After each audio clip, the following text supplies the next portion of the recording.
esse exemplo, esse caso que o Pedro apresentou, é um caso que ele guarda, da forma como você fez, guarda um ritual muito parecido com o ritual da norma, tá certo? Porque a norma, ela, na realidade, ela vem dar uma roupagem na maneira de apresentar o trabalho, né? Nada que seja muito diferente desse trabalho que você faz, que outros avaliadores, que outros peritos, Marcelo faz com esse trabalho dele, né? Mas a norma, ela vem roteirizar e colocar uma roupa diferente, né? Uma vestimenta diferente na maneira que a gente apresenta os trabalhos. E, ao mesmo tempo, ela qualifica alguns aspectos do desequilíbrio calculado, como se ele fosse categorizando em pontual ou sistêmico, o grau de fundamentação, ela pontua o grau de fundamentação do desequilíbrio calculado, né, o grau de impacto, quer dizer, são parâmetros, são aspectos que são medidos para que o analista do trabalho tenha uma informação a mais, uma sensibilidade para saber, bom, o impacto foi muito grande, ou seja, o impacto econômico-financeiro daquele desequilíbrio, ele é de que nível? Ele é maior do que o lucro? Ele é muito superior ao lucro? Ele poderia ter afetado a empresa? Como é que é isso? Qual que é o capital da empresa? Quer dizer, a norma te permite fazer uma avaliação paralela desse impacto. E o grau de fundamentação, se ele é alto, se ele é baixo, se ele é médio, já diz alguma coisa. Ou seja, existem documentos realmente que estão sustentando essas teses? Então, a maneira de fazer esse trabalho, dentro da norma, nós vamos colocar aqui. Aqui é a norma. Nós temos que pular aqui, esse aqui. Exemplo 1. Isso aqui é um parecer técnico para apresentação em negociação na fase administrativa. Um claim, o que é isso aqui? É um caso de uma empresa que ela estava com um problema dentro do contrato, uma consultora, fazendo uma obra, isso aqui é uma obra pública, essa aqui, fazendo uma obra pública no Rio de Janeiro, e se encheu de problemas, porque o contratante não forneceu o projeto, o prazo dela veio se alongando demais, e ela teve um problema um pouco diferente, porque o poder paralelo, o poder do tráfico de drogas, começou a interferir no andamento da obra. Ou seja, tinha uma ocasião lá que eles obrigavam o cara a contratar. Falavam, você tem que pôr esse cara, tem que pôr aquele e tal. Aí põe lá. Aí chegava dentro, os caras ficavam parados lá. E ele não podia mandar embora, que chegaram a pegar o engenheiro e ameaçaram o cara de morte. Quer dizer, começou a ter um problema completamente fora, um risco completamente fora de todos os riscos que ela imaginou a hora que a sua obra. Quando contratou, o edital dizia que, não, aqui tem, nós vamos te entregar o projeto, você vai fazer dentro aqui do nosso ambiente, aqui, assim e tal, liberar as frentes de serviço, e, na medida que ela foi executando, ela foi enfrentando esse problema. A produtividade dela caiu, ela não conseguiu executar no prazo, né? E algumas vezes ela tentou desmobilizar, não conseguiu, e ela foi tentando, chegou num ponto que, como é que nós fazemos? Nós vamos fazer o seguinte, vamos apresentar um pedido, mostrando isso tudo direitinho, e vamos discutir. Se tiver boa-fé da outra parte, nós vamos sentar, vamos negociar. Se não tiver, a gente vai estudar, vamos fazer um pedido de rescisão, vamos para a justiça, vamos discutir isso em justiça. Atualmente, o caso está na justiça. Não conseguimos uma solução via administrativa, mas o pleito que foi apresentado foi esse aí. E, na justiça, nós estamos fazendo agora o papel de assistente técnico, onde nós estamos usando também a norma para fazer os quesitos ao perito oficial, tá certo? Então, aqui, eu vou mostrar uma roupagem para vocês, né? Nada muito diferente do que o Pedro fez aí. Cadê aquele moço lá de trás, lá? Como é que eu coloco isso aqui naquele modelinho teu aqui que aparece F5?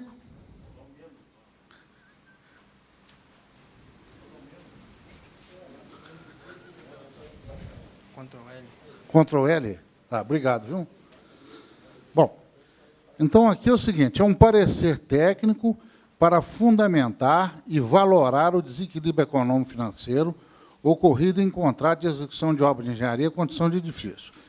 Eu tirei do parecer todas as características que poderiam dizer de onde que é isso aí. Então, eu tirei o nome da obra, eu deixei contratante e contratado. Isso é uma obra no Rio de Janeiro, né?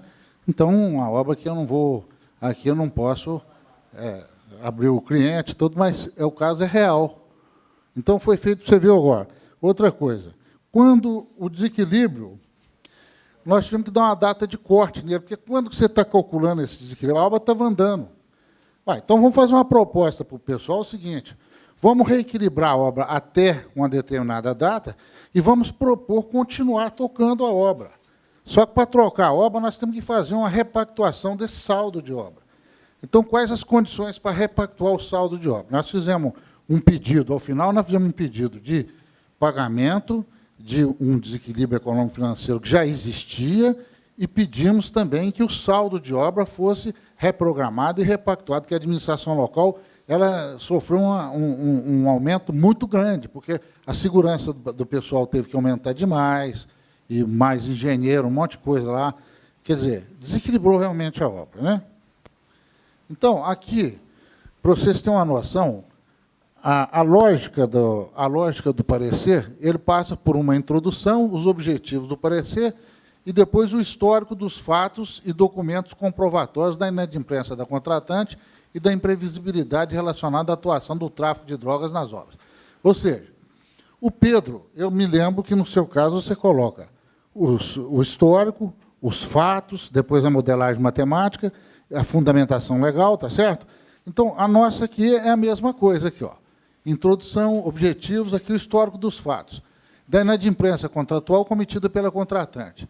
A imprevisibilidade relacionada à influência do poder paralelo, tráfico de droga na condução das obras.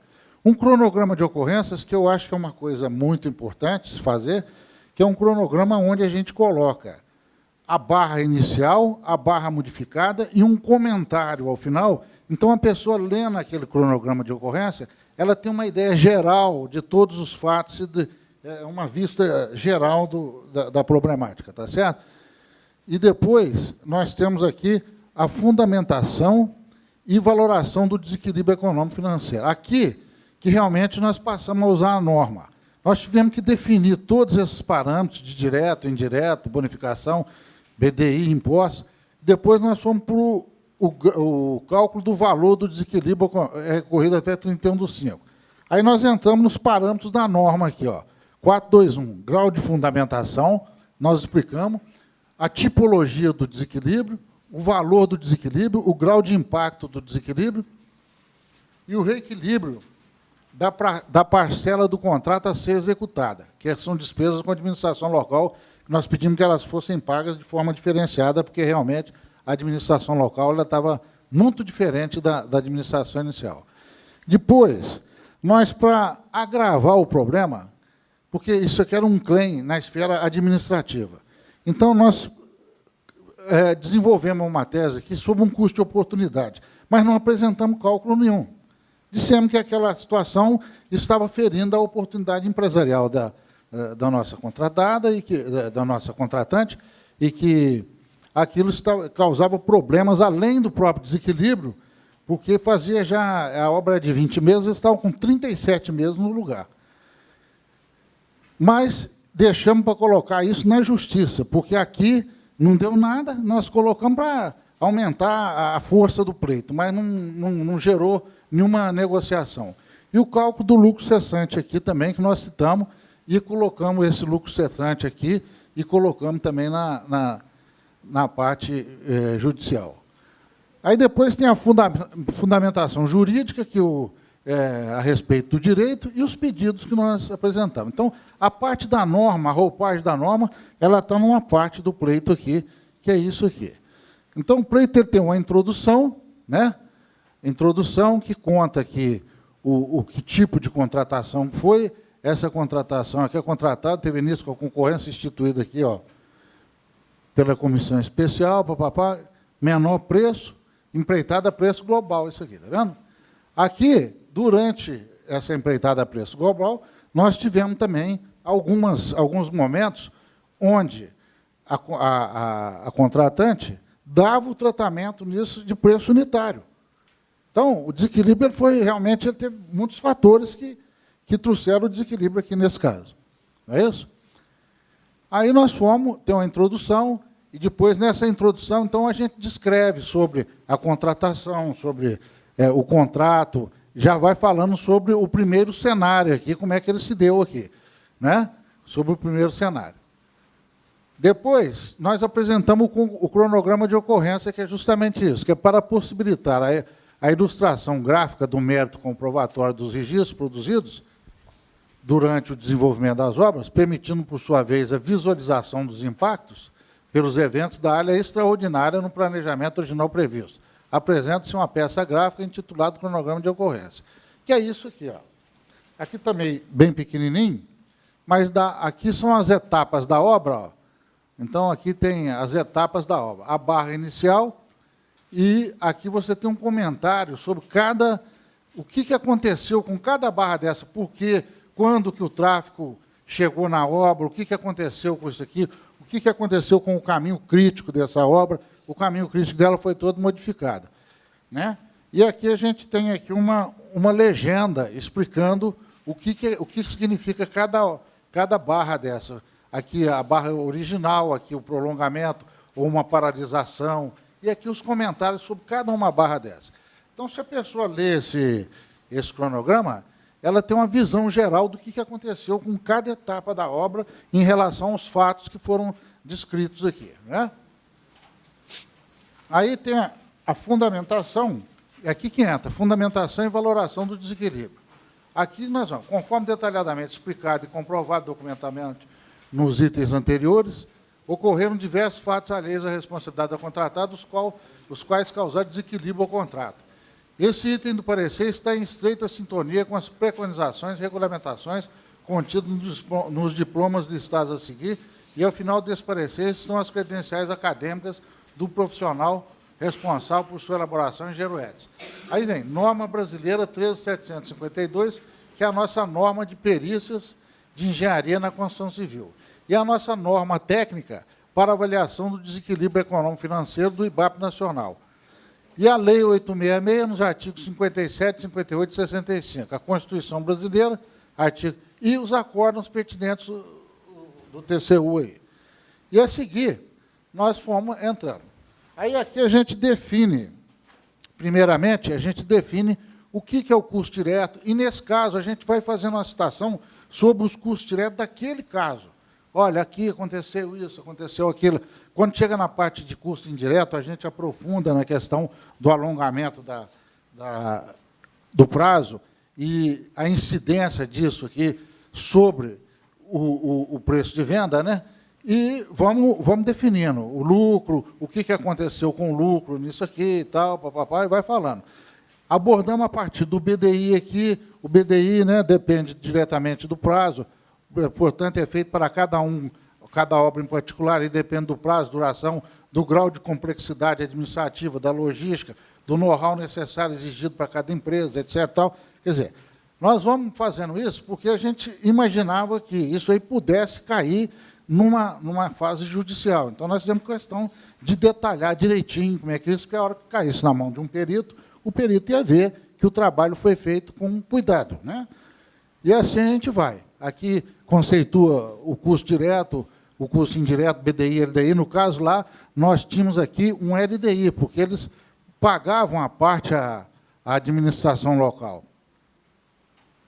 E aí vai, o cálculo do valor do desequilíbrio econômico-financeiro do contrato ocorrido até 31/1/2005. Aqui nós fizemos pela metodologia comparativa de cenários contratuais. Aqui, ó, o cálculo do valor do desequilíbrio foi elaborado utilizando a metodologia comparativa de cenários contratuais preconizada pela norma. Segundo a referida norma, o desequilíbrio ocorrido no contrato pode ser classificado como sistêmico e com alto grau de fundamentação, tendo afetado negativamente tanto as parcelas dos diretos quanto dos indiretos originalmente orçados. Por que isso? Aqui nós vamos ver o seguinte, a parcela dos custos diretos foi atingida pelos custos adicionais com ociosidade e improdutividade que atingiram a mão de obra produtiva e os equipamentos mobilizados para a execução das obras causadas pelos fatos extraordinários já descritos anteriormente, originados principalmente pela inadimplência da contratada no fornecimento do projeto e pela ameaça constante e presente do poder paralelo do tráfico de drogas no canteiro. Por incrível que pareça, a hora que cai na justiça, a questão do tráfico de droga está sendo questionada em desfavor da empresa contratada aqui, da consultora. Ou seja, é como se isso aí fosse um risco ordinário. Ou seja, ela sabia já que ia enfrentar o tráfico lá, entendeu? Mas o tráfico, realmente tomou conta da obra. Ele passou a mandar na obra muito mais do que, ó, você tem que empregar esse cara aqui, aquela turma lá, empregar e o cara ficar lá sem fazer nada, porque senão não faz a obra, entendeu? Então é um negócio complicado isso aí. Mas nós fomos vindo, argumentamos dessa forma toda, colocamos boletim de ocorrência, tudo e tal, e vamos discutir na justiça. Então, aqui, eu acho que essa roupagem que deu, do grau de fundamentação, aí nós entramos aqui, ó, é aquela tabela da norma. Isso aqui é aquela própria tabela da norma, onde tem as perguntas. Existem documentos pré-contratuais que definem as premissas do equilíbrio econômico financeiro? Aí você pontua aqui.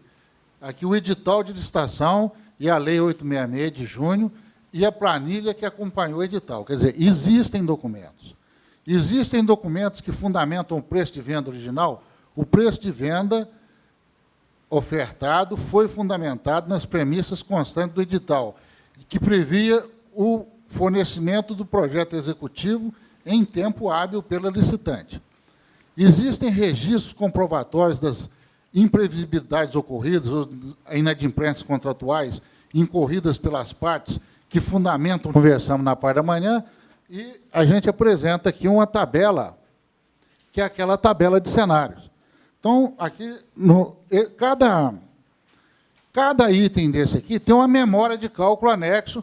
Isso aqui é o preço de venda original. Essa obra foi vendida por 44 milhões para ser feita em 20 meses.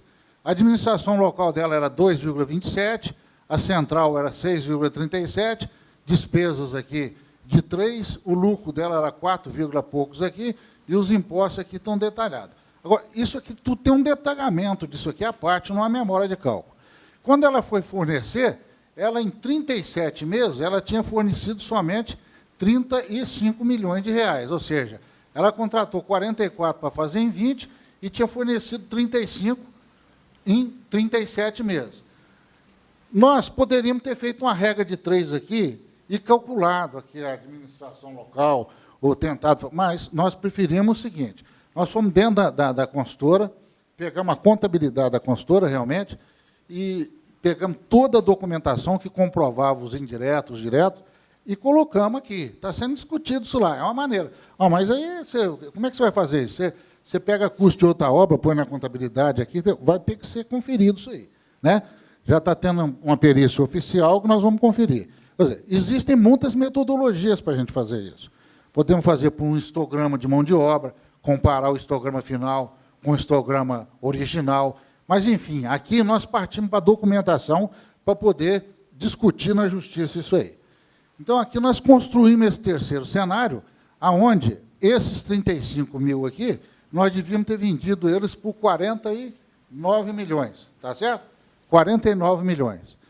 Então, como esses preços aqui são preços que não são a nível de P0, não são a nível de P0, eles são preços tirados da contabilidade. O que nós fizemos? Nós fizemos um abatimento do valor do reajuste que tinha recebido aqui no segundo cenário. E o desequilíbrio, nós estamos pleiteando 10 milhões de reais nesse caso aqui. Então, aí nós calculamos aqui o grau de impacto do desequilíbrio, que o lucro original disso aqui era um lucro de... O lucro previsto aqui, ó, o lucro previsto nesse contrato aqui era de 1.712.000. O desequilíbrio foi de 10 milhões, ou seja, 10 milhões dividido por 1.712.000 dá quase 6 vezes. Ou seja, é de alto impacto econômico-financeiro. É um desequilíbrio que não atinge só o contrato, ele pode atingir a empresa, ele entra no capital da empresa, ele leva prejuízo para outras partes da empresa. Então, aqui é um caso sério de desequilíbrio, né? Então, aqui o desequilíbrio aqui, segundo a norma, nós classificamos ele de alto impacto, alta gravidade econômica, aqui, ó, alta gravidade econômico-financeira. Aí vem o reequilíbrio da parcela a ser executada. Nós, como a empresa não tinha executado toda a obra, ainda faltava uma parte da obra que era de 44 milhões para 35 para ser executada. Nós pleiteamos que fosse pago uma administração local diferenciada para a gente poder executar o resto das obras, de 225 mil por mês. Por quê? Porque, se você fizer a conta aqui, o pesadão aqui está sendo a administração local, que aumentou demais a questão de segurança, a questão de administração, de encarregado, aumentou muito em função de tudo aquilo que estava ocorrendo lá com o tráfego, lá, do atraso do projeto, não é? Enfim. Aí nós agravamos aqui com o custo de oportunidade, igual eu falei para vocês, mas, no final, eu disse o seguinte aqui, nós dissemos, como não é assunto desse parecer, ficará essa parcela sujeita a melhor análise técnica em momento futuro. Nós estamos discutindo isso na Justiça agora. Bom, o cálculo do lucro cessante, quando nós fizemos aqui o cálculo do desequilíbrio, nós entramos aqui com a parcela zero aqui, ó. Parcela zero aqui. Só que eles deveriam ter tido de lucro, no segundo cenário aqui, 1.700.000, cadê o lucro aqui? Aqui, ó, 1.346.000 aqui, ó. Então, em função desse lucro aqui que eles deveriam ter auferido, nós calculamos o lucro cessante deles lá. Quer ver? Ó? Cálculo do lucro cessante. Ó. O lucro cessante em caso de execução de obra por empreitada, cujo contrato sofre um desequilíbrio econômico-financeiro, pode ser entendido como uma parcela do lucro que o empreiteiro deixou de oferir, tendo como causa a ocorrência dos fatos alheios à sua vontade relacionados à área extraordinária contratual. No presente caso, como pode ser facilmente visualizado no quadro comparativo, a parcela do lucro cessante não foi incluída no valor do desequilíbrio calculado no terceiro cenário. Aí, nós vemos aqui, ó, considerando que até 31 de 1 de 2005, data de corte, a estruturação do segundo cenário, o valor do fornecimento parcial é de 35.200.000, então, considerando que a parcela do lucro devia ser de 1.346.050, ou seja, equivalente a 4,88, ela deveria ter ocorrido, mas ela não ocorreu por quê? Porque o contrato está desequilibrado com 10 milhões. Então, nós pleiteamos o lucro do segundo cenário como sendo o lucro cessante. É o lucro que ele deveria ter ganhado sobre o valor do serviço que ele executou. Tá certo? E assim, fizemos pedidos do desequilíbrio, né? Aqui tem um fundamento, a gente pediu aqui o desequilíbrio de 10 milhões e uma repactuação para a obra para continuar. E eles não aceitaram nada, foram para a Justiça, e isso aí está sendo resolvido na Justiça do Rio de Janeiro. Lá, tá certo? Esse é um caso.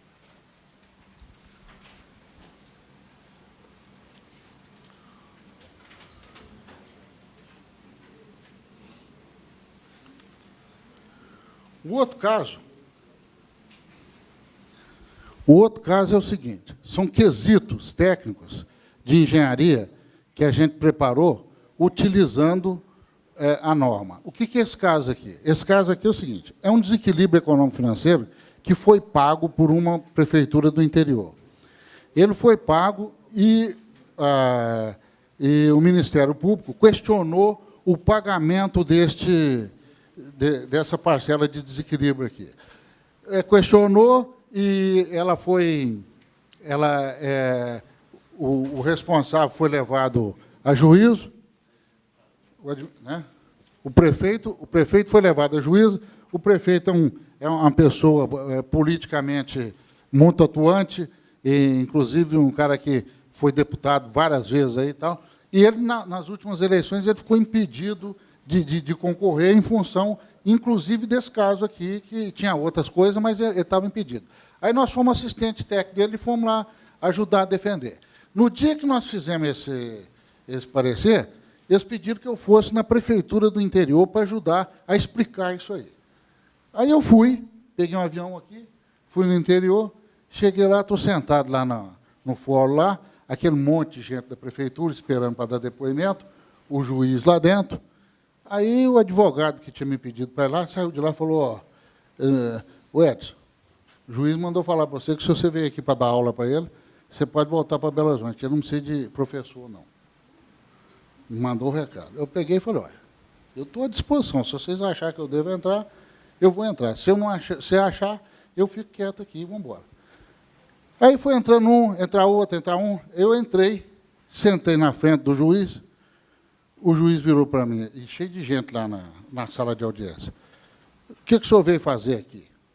Eu falei, não, eu vim aqui para explicar tecnicamente o caso para o senhor poder formar a sua opinião, né, fazer seu juízo a respeito do que ocorreu tecnicamente, para o senhor conhecer melhor o negócio.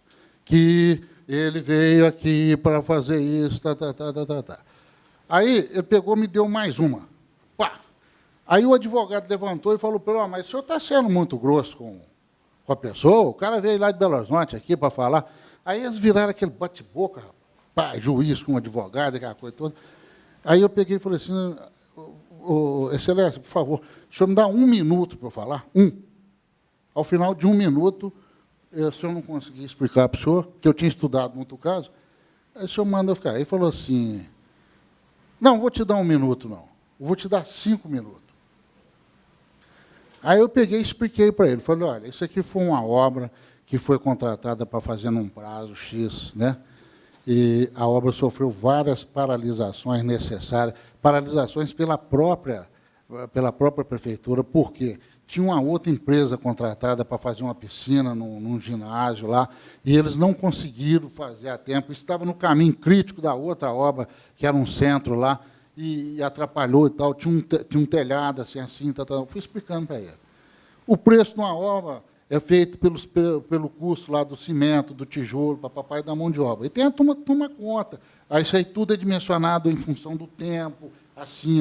Quando o senhor soma as duas parcelas, o senhor tem o preço, a senhora acresce o lucro, calcula com os impostos, tudo. Agora, se o senhor parar a obra, igual parou aqui, e tinha os documentos, tudo lá provando, né? E eu estava prestando atenção. Aí eu falei, já deu 5 minutos? Ele falou assim, não, já deu, mas você pode continuar. Aí, na hora que eu acabei, ele virou assim para mim. Em primeiro lugar, eu queria pedir desculpa para o senhor, o juiz. Eu falei, o senhor não precisa me pedir desculpa de nada, o senhor está aqui cumprindo seu papel, eu vim cumprir o meu, o senhor achou que eu não devia falar e tal. Não, e daqui para frente, toda vez que chegar um perito aqui, um assistente, eu vou dar a ele 5 minutos para ele explicar o caso. Então, eu me senti assim, que valeu a pena ter, pelo menos, o cara me respeitou, né? E acabou que o juiz julgou isso aqui e já baixou o negócio. Não sei se o Ministério Público vai recorrer, mas o juiz entendeu o caso e não condenou o sujeito. Porque eu falei, olha, o senhor pode estar julgando muita coisa, mas neste caso aqui, eu não vi questão de... Existe um desequilíbrio mesmo. Então, o que é isso aqui? Ó? Aqui, ó, trata-se de apresentação de quesitos de engenharia de custo elaborado pelo Edson, assistente técnico da defesa, no que diz respeito à comprovação, fundamentação e valoração de desequilíbrio para ser respondido pelo perício oficial. Tais quesitos estão em sintonia com isso. Aí vem a norma brasileira de perícia e a norma de desequilíbrio. E vem as outras coisas aqui que tem nesses contratos. Então, vem introdução à quesitação, considerando as preconizações da norma, considerando que é referida a norma para primeiro cenário, segundo cenário, terceiro cenário. Eu expliquei para o juiz os 3 cenários, rapidinho, como é que ia fazer, né? Aí ele pegou, aí vem. Se o perito oficial fineza confirmar se os dados relativos ao contrato assinado entre as partes e extraídos dos documentos que compõem os autos a seguir relacionados estão corretos. Caso esteja incorreto, solicita que sejam explicadas as incorreções em contrato. Isso aí são as características do primeiro cenário. A obra era de o 0 de agosto, data da ordem de serviço 23/10, primeira paralisação em 1/12/2006, retomada 15/3, segunda paralisação 1/7/2008, retomada 14/2, terceira paralisação em 1/12/2008, por ordem da contratante. Todas essas paralisações estão documentadas no processo administrativo, porque eu perguntei para eles, escuta, por que paralisou? Foi culpa do cara, da construtora? Não. Aí eu ia lá e pegava, tirava xerox daquilo, anexava no processo. Todas elas fundamentadas em necessidade da própria prefeitura. Inclusive, os caras declararam explicitamente que não tinham dinheiro para pagar, tinha que pagar para a obra. Então, eu falei, isso aí, ao longo do tempo, aumenta o custo da obra, aumenta os indiretos, aumenta tudo. Então, é diferente, esse cenário de fornecimento é diferente do cenário de contratação, e assim foi. Aí vem os primeiros aditivos, Aí vem, segundo quesito, primeiro cenário contratual, sobre as premissas utilizadas para a composição do preço de venda ofertado pela contratada. Senhor perito, considerando que o BDI contratual adotado com razoabilidade conservadora para os estudos presentes caso foi 30%. Por quê? Eles estavam questionando o BDI, que era de 28,pouco%. Eu falei, não vou adotar 28%, não, vou adotar 30%. Aí eu fui lá no acordo e montei esse BDI de 30% aqui e falei que era até, vamos analisar com um BDI até acima do que o senhor está falando aqui, vamos ver o que acontece. Aí eu desdobrei o primeiro cenário, peguei o preço de venda e desdobrei aqui e cheguei no preço da administração local, central, tudo, para o prazo da obra, que era de 20 meses. E perguntei para ele se essa composição aí estava certa, se não tivesse, que ele me falasse o que eu tinha que fazer. Aí depois eu vim. Qual o prazo foi utilizado como premissa para a composição do preço de venda? Que eram 20 meses. Pode-se concluir que as despesas de administração local e central, no total de 378, que eu tirei daquela tabelinha ali, a nível de agosto, foram calculadas para 9 meses, de 9 meses para a execução das obras? Se a resposta for negativa, solicita que seja fundamentada. Então, o prazo original era de 9 meses. Pode-se concluir que os custos diretos orçados para o primeiro cenário, de 2.610, a nível de agosto de 2006, para fazer frente a... são variáveis dependentes do mercado? Então, seja, o custo de administração local e central varia com o prazo, e o custo direto varia com o mercado. Aí eu venho. Terceiro cenário, quesito número 3, segundo cenário, sobre os fatos imprevisíveis ocorridos, sobre os riscos extraordinários, papapá. Senhor perito, aí vem, ó. As paralisações e retomadas ocorridas durante a execução das obras, devidamente ordenadas pela contratante, através de documento que compõe os autos, em função de causa alheias à vontade da contratada, conforme listado a seguir, podem ser considerados como fatos imprevisíveis na época da licitação, em agosto de 2006. Tais paralisações e retomadas oneraram os custos diretos e indiretos orçados originalmente pela contratada? Fineza fundamentar a resposta. Aqui, data, ordem de paralisação, segunda. Todas essas paralisações aqui foram culpa da prefeitura e tinha a documentação. Qual a justificativa da contratada para a elaboração do primeiro aditivo contratual, o qual prorrogou o prazo de 9 meses? Ou seja, após a prorrogação introduzida pelo primeiro aditivo, prazo de 9 meses mais 9 meses, 108 dias de paralisação, o alongamento do prazo tem alguma correlação com o atraso ocorrido na execução da cobertura da piscina e da quadra? Essas partes da obra faziam parte do contrato? Nada a ver com o contrato, só que elas impediam o contrato de continuar, né? Contaminaram o equilíbrio. Aí vem, qual foi a justificativa contratante para a elaboração do quarto termo aditivo, qual prorrogou o prazo por mais 5 meses? Falta de dinheiro. Ou seja, após essa prorrogação, o prazo... E assim eu fui. Né? Fui mostrando para ele que a diferença... Aí, que dentro do segundo cenário tinha ocorrido uma série de coisas que não estavam previstas no risco originalmente. E nada daquilo era de responsabilidade da contratada. Né? Terceiro cenário. Aí eu vim construindo o terceiro cenário, sob os custos extraordinários incorridos pela contratada em função dos fatos imprevisíveis ocorridos após a licitação e seus reflexos negativos nos custos orçados. Valoração do desequilíbrio financeiro, metodologia comparativa do cenário. Senhor perito, considerando os documentos apenas aos autos e também as respostas aos quesitos anteriores e ainda fazendo-se a valoração do desequilíbrio ocorrido no presente caso em função do alongamento extraordinário do prazo e também das variações extraordinárias ocorridas nos custos de insumo por fatores mercadológicos, perguntas. Os valores reorçados para reequilibrar o contrato conforme apresentado no quadro comparativo de cenários a seguir são razoavelmente corretos em função das melhores doutrinas de engenharia de custo, papapá?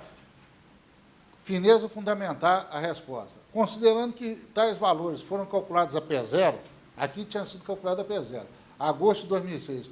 Pergunta-se qual o valor monetário atualizado pelo IGPM na data do segundo aditivo, fineza fundamental. E aqui eu apresentei o mesmo quadro de cenário, né? E cheguei num desequilíbrio aqui, da mesma forma, de 1.604.000, comparando custo direto, prazo, recalculando, aquilo tudo direitinho. Eu demonstrei, ó, a P0 é isso aqui. Só que a prefeitura tinha pago menos do que isso.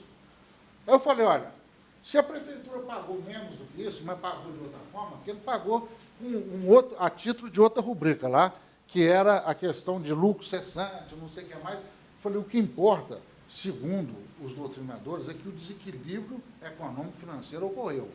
O pagamento foi feito como desequilíbrio, só com outro nome. Então, eu entendo que até tem que pagar um pouco mais, falei para a turma, entendeu?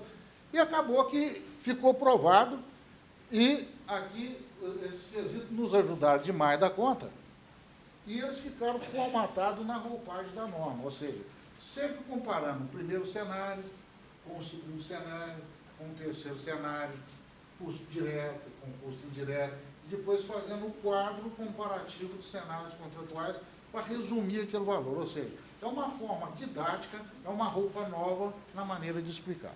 É esse que é o objetivo da norma. E também nos permite falar sobre grau de fundamentação, grau de impacto, e esses que são aspectos importantes e em correlação também com a norma de avaliação de imóveis, que lá nós temos grau de fundamentação, grau de precisão. Então, a gente quis dar uma roupagem na norma parecida com a outra norma e de forma que ela fosse útil para a gente expressar o desequilíbrio de forma normatizada. É esse que eram os dois exemplos que eu queria mostrar para vocês. Tá certo?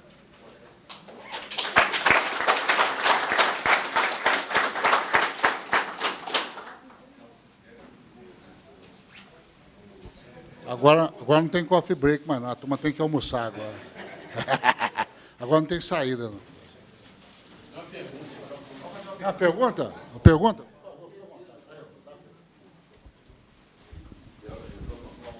Bom dia, eu sou o Rodrigo da Cobb Consultora de Belo Horizonte. De qual consultora? Cobb. Cobb. Ou então Construtora Oliveira Barbosa. Oliveira Barbosa. De Belo Conheço Horizonte. o pessoal lá. Isso. E o que acontece? Eu queria saber duas perguntas.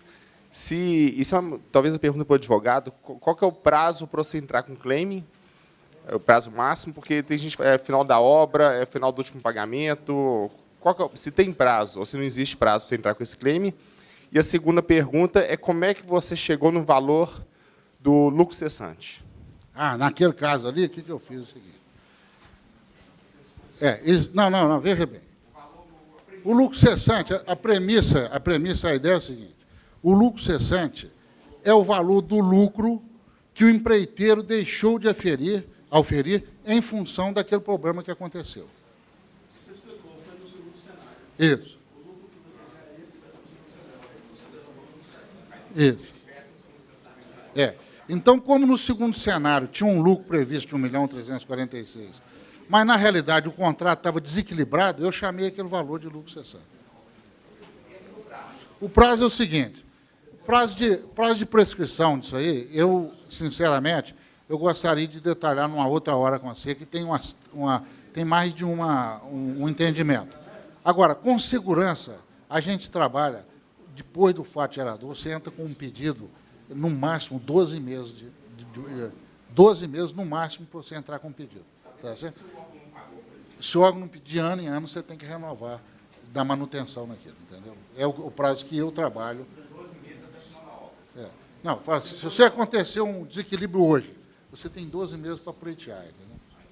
Mesmo a obra... Então, normalmente, você tem uma obra de 12 meses, se você apresentar um pedido de desequilíbrio ao final dela, você abrangeu tudo aquele pedido. Ou então, de 12 em 12 meses, você dá um balanço no desequilíbrio e vai levando e tal. Tem muita prescrição. Interrompe a prescrição. Porque tem entendimento de que... tem gente que entende que é 2 anos, o Murilo já entende que é 5 anos. Quer dizer, eu vou trabalhar com 1 ano como empreiteiro, como consultor. Espera receber para você entrar. Não, veja bem, o momento para representar é uma questão comercial, porque às vezes você vai apresentar e você vai, às vezes, causar um problema de desgaste para você. Então, esse você tem que avaliar. Isso é uma avaliação comercial, né? E também você não vai fazer um preço, chegar e colocar para o cara, né? Você vai construir aquilo, né? Mostrar para a pessoa, vai, né? Então, esse momento de apresentar. Agora, se tiver um momento assim, onde é muito especial, que aquilo possa te ajudar a resolver, sem você colocar a faca no peito do cara, né? Porque, né? Então, aí nós estamos falando de claim, nós não estamos falando de desequilíbrio econômico financeiro. É um outro tratamento.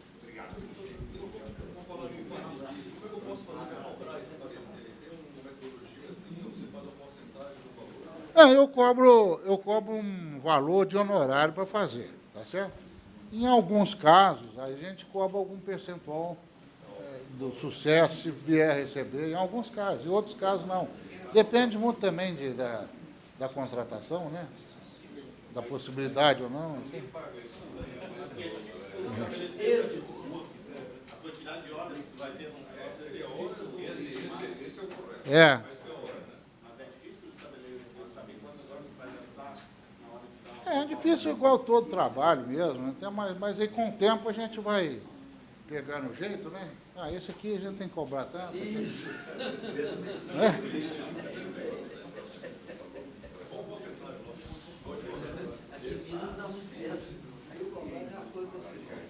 Marcelo. Obrigado, Marcelo.